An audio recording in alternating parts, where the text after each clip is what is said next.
Gene therapy for hair loss. Hello, I am Dr. Arvind Poswal from Dr. A's Clinic, Delhi, India. Today we will be talking about gene therapy for hair loss. So first of all, what is gene therapy? See, gene therapy is when we can use any product to affect our genes. It can be a product or a molecule which is introduced into the body and it affects our gene and encourages it to make or to stop making a protein or an enzyme or an RNA that can have action on the stem cells. That is, it can either stop them from multiplying or encourage them to multiply at a faster pace. The second level of gene therapy will be to introduce into the body a protein that is made by the gene. Now that protein directly stimulates the stem cells and makes it do whatever we have planned for it to do. The third would be introduction of a gene material or RNA. So for our purposes at this stage, we are focusing on the first approach, that is using a product or a molecule, introducing it into the body at a specific location so that it can act on the genes of the cells present in that location, encourage it to make a protein that will act on the stem cells, in this case stem cells of the hair follicle. Before we go to the gene therapy proper, it is important to know some basic terms. Genome, as we all know, is the set of genetic material that we have in our cells. It will include the genetic material in our nucleus as well as in the mitochondria. We have been taught that our characteristics are controlled by our genome. Even specific diseases or conditions like baldness are controlled by our genome. However, in light of recent research, there is a new term that we doctors should know, that is epigenome. Epigenome is a set of factors or molecules or proteins or enzymes or a combination of all of these.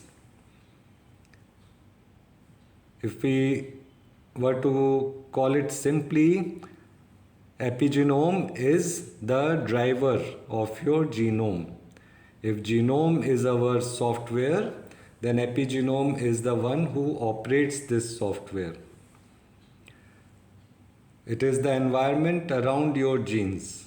Now that environment will either switch on the genes or switch them off. In case of hair loss, we find that people are losing hair at an earlier age nowadays. Also, people lose a lot of hair when they have any severe illness or any weakness in the body. It can be after childbirth, it can be after a severe viral infection, it can be after chemotherapy or radiotherapy also. So those are the set of things which change the environment around your gene. That is very important because just look at our own body. Our eyes have the same color since the day we are born to the day we die. So we have genes coding the color of the eye. They remain active throughout life. Then there are genes like the gene for hair loss, which is not active when we are born. There are more than 250 genetic loci on our cells which can affect hair loss. So in a sense, all of them in the time when we are still young or adolescent, the gene can be considered to be in a sleeping mode for ease of understanding.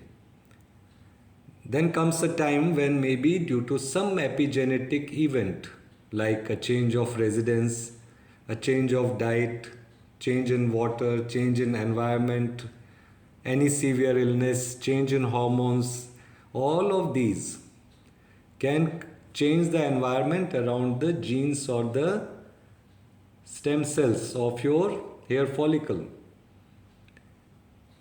thereby either stopping them from growing. That's why the cells become weak, progressively miniaturize, and are ultimately lost. This is most effectively seen in case of telogen effluvium after any severe illness or chemotherapy. Now, when you correct this environment, then we give the stem cells of your hair follicle the best environment in which they can be encouraged to multiply. When the stem cells multiply, the hair follicle grows. So this is something which one has to remember. The second is stem cells.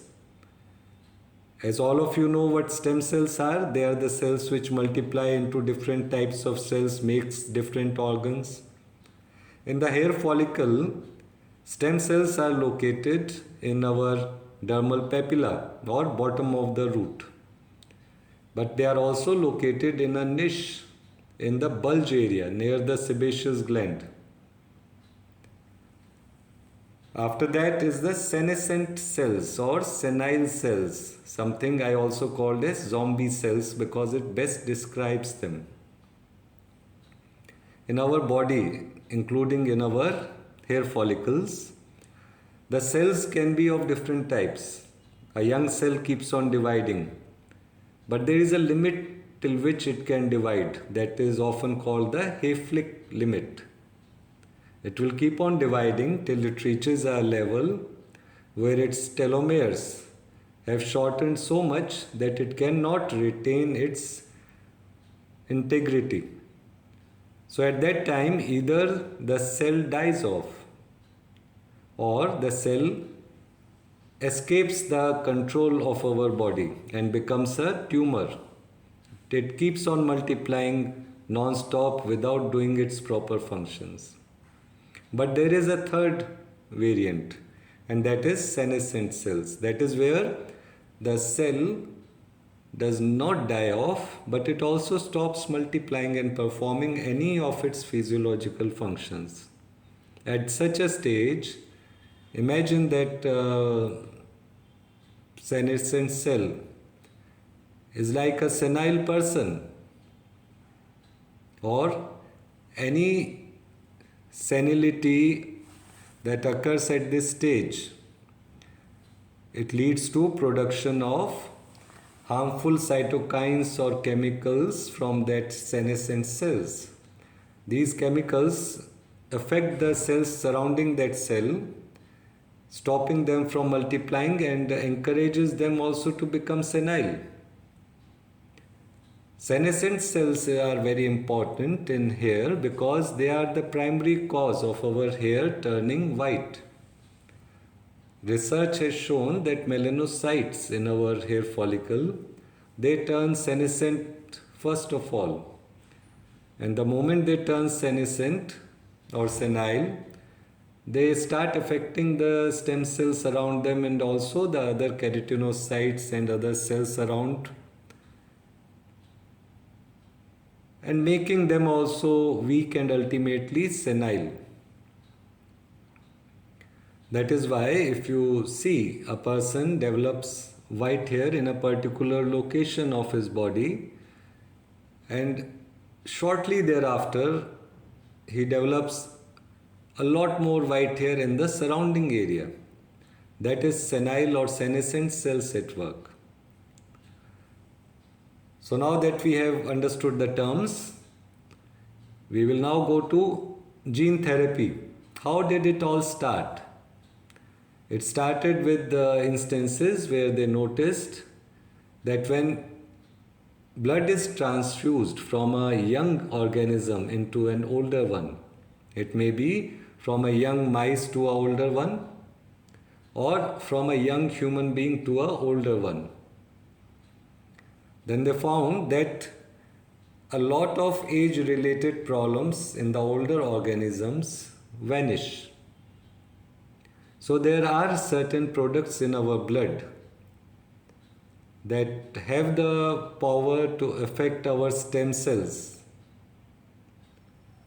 Research was performed in this aspect and various molecules were used. The scientists used most of the natural molecules, thousands of them, in an attempt to see which compounds or molecules are safe and also affect the physiology and the multiplication of the hair follicle. So that is the background. Now remember, what is our hair follicle? Our hair follicle is a very complex and metabolically highly active organ. It is safe to say that it is one of the fastest growing organs of the body. So anytime its nutrition is reduced or any untoward thing happens to the body, we see the effect on our hair follicles. In a way, our hair follicles can be considered as an indicator of our metabolic health. If something goes wrong, it is often reflected in the way our hair are growing or not growing. So let's examine the hair follicle. Now in the hair follicle, there are certain areas where I would like you to read up or to understand. They are the root sheaths. Root sheaths are the layers of the cells which surround the hair follicle, the dermal papilla, in a tube-like structure, so that all the cells and the follicle and the dermal papilla cells and the stem cells which are inside enclosed by these root sheaths can be considered to form that organ. The second are melanocytes. Melanocytes are the cells which give color to our hair. Then we have dermal papilla. Dermal papilla is the large round bulb-like thing at the bottom of the hair follicle. It contains the repository of the stem cells. But there are another place where the hair follicle has stem cells, and that is a niche in the bulge area where the sebaceous gland is attached to the hair follicle. So in this niche there is a second supply of stem cells. Now some researches were done which were very important. Two of them I will be mentioning here. In one research, they filmed the hair follicle. Remember, they did not take just a picture, they videographed it under high magnification. And they found stem cells escaping from the hair follicle in a mice which was losing his, or rather aging.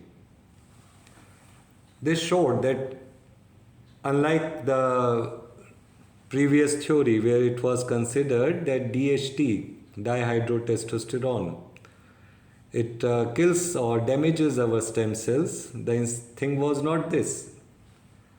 The stem cells were seen to be escaping through the hair follicle into the surrounding skin tissue and were lost there. Probably because the root sheaths had weakened. The second research was where they found that in a hair follicle, melanocytes, even if they are not the fastest multiplying cell of the hair follicle, they turn senile. So both of these things and a lot of other stress and environment damage can cause our hair follicles to ultimately miniaturize and be lost. The effect is mostly on the stem cells of the hair follicle. In this research, we have come across 5 different molecules. They are resveratrol, fisetin, grapeseed extract, NMN or nicotinamide mononucleotide, and calcium alpha ketoglutarate or AKG. We can also use alpha ketoglutarate. Now these are different products. Apart from that, growth factors present in our blood were also used. Let's see what each of them does. Resveratrol and fisetin are derived from plants. Fisetin is commonly seen in strawberries, whereas resveratrol is seen in black grapes. Both of them are polyphenols and they are very strong antioxidants. So one of the first things which one would imagine is when these two products are introduced into the skin, then they will protect the area from any oxidative stress. In addition, resveratrol as well as fisetin was seen to act on the keratinocytes, these are cells, and induce them to make more TERT, that is telomerase reverse transcriptase. Now TERT, when it is present in higher amounts, it leads to increase in stem cell multiplication or proliferation. So here is a product or two products which directly act on our cells, make them produce a molecule which then affects our stem cells and makes them multiply faster. Stem cells multiplying faster means a healthier, stronger hair. At the same time, they observed rapidly multiplying Ki67 plus cells around the dermal papilla. When these cells are present, they also stimulate the stem cell to multiply. So both of these are good news. Grapeseed extract was also used in a research, and it was also seen to help the dermal papilla stem cells to proliferate. All these researches are mentioned in the description of this video. Do go over them if you want to study in detail. Another research was done using NMN or nicotinamide mononucleotide and growth factors. These also led to a rapid increase in multiplication of the stem cells where they were used versus where they were not used. So NMN is a NAD precursor. NAD is the energy of our body. NAD allows the stem cells to multiply fast. If the stem cells do not have NAD or energy, they will not multiply fast. NAD is also required by the sirtuin genes. Sirtuin genes are the repair genes in our body. They require NAD or energy to do their work, to repair. So here we see all of these molecules. They were having a very good effect on our hair follicles in the research. However, scientists are not doctors. So the applied part of the research or applied science is where the doctors come in. So when we introduce these products, especially resveratrol and grapeseed extract,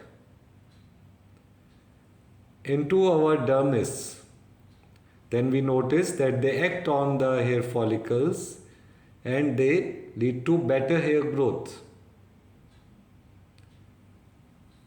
So the question comes, how do we ensure or how do we measure that there is an improvement? Because unlike other surgical methods of treatment for hair loss, the stem cell or the gene therapy will work only in thinning hair, where you are noticing the hair are miniaturizing. Once they are all lost, then there is nothing to work on. So when their hair are thinning or miniaturizing, if in the early phase we could reverse this situation, it can delay our hair loss. A question which is often asked is, will it last forever? Will it be a permanent cure for baldness? Then let me say that I do not know. Neither does anyone else. What we know is that the number of stem cells will multiply. And what we have noticed is that people on whom resveratrol and grapeseed extract was used, they do have a good strong hair growth even 1 to 2 weeks after they have stopped using resveratrol and grapeseed extract. However, will the effect carry on for months or years later? At present, I cannot say that. I'll just say that it is much better that we provide them, the hair follicles, with these antioxidants at a sufficient level. Now at this time, when we are using these products, introducing them into the dermis or the scalp, we also ask our patients to do 2 simple tests. One is the hair pull test. When the patient comes to us with the problem of thinning hair, then we ask them to pull the hair, a small part of the hair. If you pull it, you will notice hair coming in between your fingers. So that means hair pull test is positive. You count how many hair are coming in your fingers. After the test, when you repeat it, sometimes as soon as 2 weeks later, we find that the hair pull test turns negative. That is, very few, if any, hair come out. So what does this show? This shows that the hair which was becoming weak earlier or going into the telogen or resting phase is now turning back into anagen or becoming stronger. How will a hair become stronger? When it will have enough hair, enough cells, and those cells will come from the stem cells. So once the stem cells start multiplying again, the hair enters into the active growth phase or anagen, and therefore the hair pull test becomes negative. The second test, which our patients usually do themselves only, is taking regular pictures, maybe once every month. So at that time, they notice that these hair become very fine. And these fine, they become visible on the pictures as becoming stronger. So these 2 tests are what we have to rely on about efficacy of gene therapy. At this stage, it is important to keep in mind that taking resveratrol orally or grapeseed extract orally and even fisetin, these will not show dramatic effect on our hair. It is only when these molecules reach the dermis, they are put into the dermis level in the scalp. That is the time when they can affect. Even in that situation, it is not that resveratrol or grapeseed extract when introduced into the skin will lead to a lot of hair growth on the face, for example. All of these products, when they are introduced into the vicinity of the stem cells, they will only, for example, resveratrol and fisetin, they will only protect the hair follicle from undue oxidative stress. If there is no stress, if there is no damage, then probably they will be not doing anything.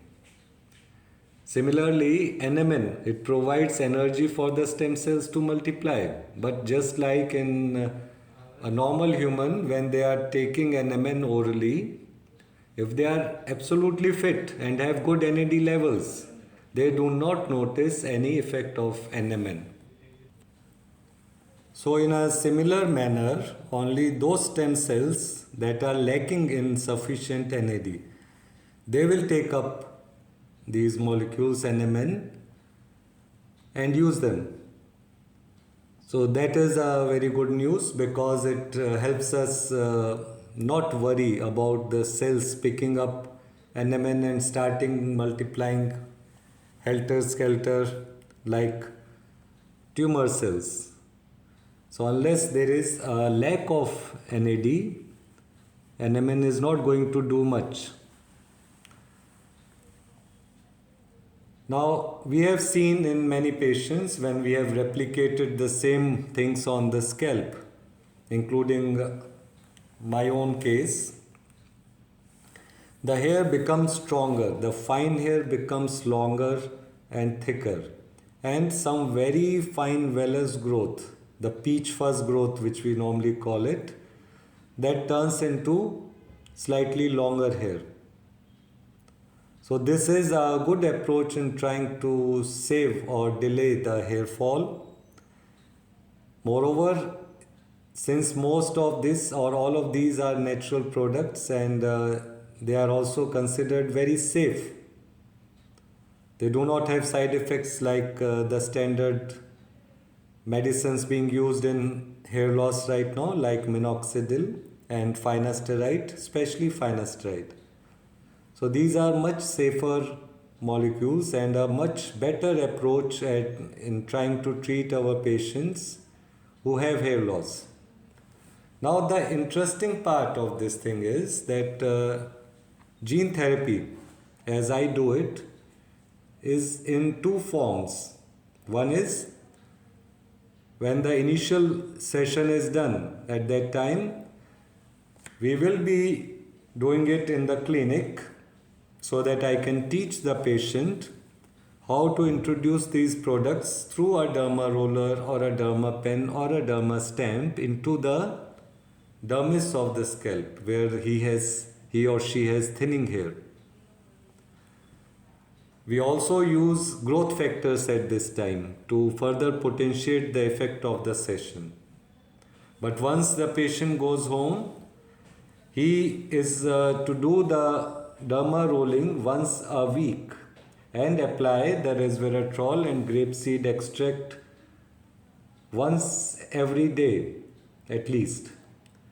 So the continuation or the maintenance of the gene therapy is to be done by the patient at his home by himself, whereas for the major session where we need to introduce other products, sometimes even NMN and fisetin, and definitely the growth factors, for that he can visit the clinic every month or once every 2 months. Let me know your questions and I'll be happy to answer all of your questions. Do remember that we are in an era where anti-aging medicine or gene medicine is making very rapid progress. So I will look forward to hearing your feedback, whether you are a doctor using this gene therapy for his own patients or you are a patient himself. Do let me know about your feedback, about your experiences, and if you have any questions or any doubts, I will be happy to answer all of them. Remember, like, share and subscribe. It really helps me. Thank you.